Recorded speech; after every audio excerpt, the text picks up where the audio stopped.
สวัสดีค่ะวันนี้ช่องฟุตฮิลวาไรตี้นำเสนอเมนูอ่อมปลาช่อน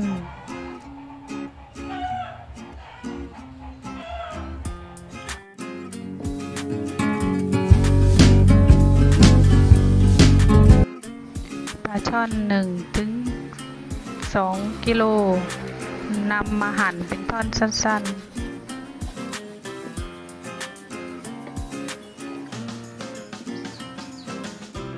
มะเขือ 4-5 ลูกหั่นเป็นชิ้นแช่น้ำไว้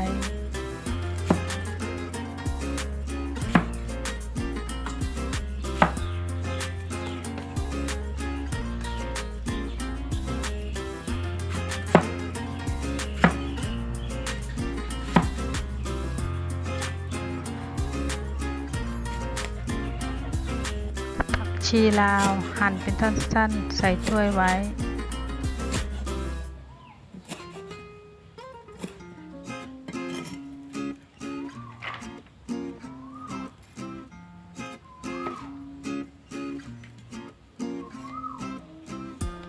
ชะอม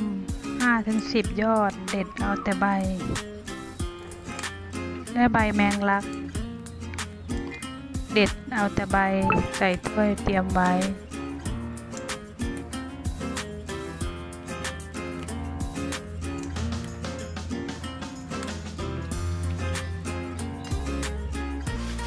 ตำพริกหอมกระเทียมข่าตะไคร้ใบมะกรูดเพื่อให้ละเอียดง่ายใส่เกลือเล็กน้อย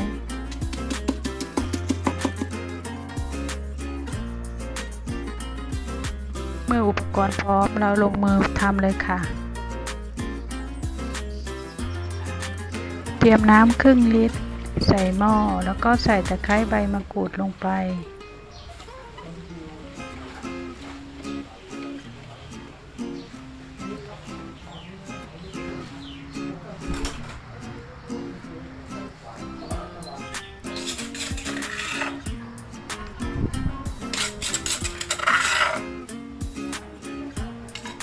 ใส่พริกที่เราโขลกลงไป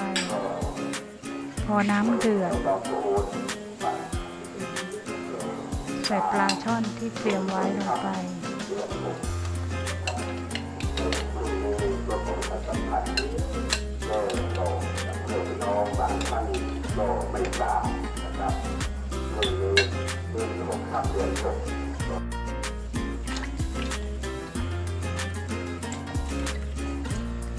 แล้วก็ตามด้วยมะเขือที่หั่นไว้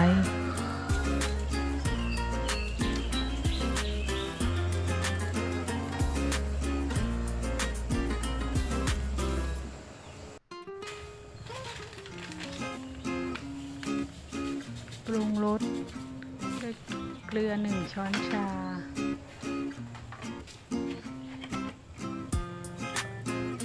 น้ำปลาร้า 1-2 ช้อนชา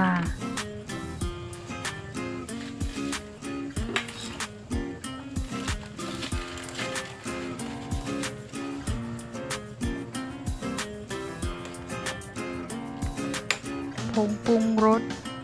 1-2 ช้อนชา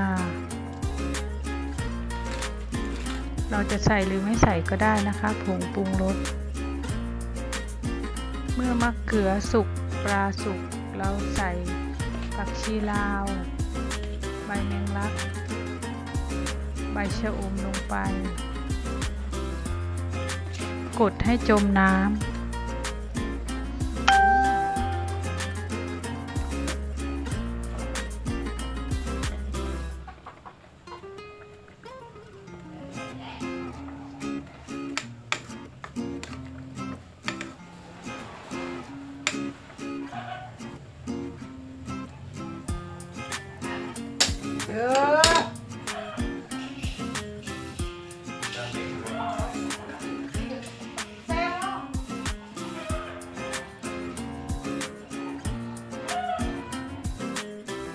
ใบแมงลักใบชะอมสุกก็นำมารับประทานได้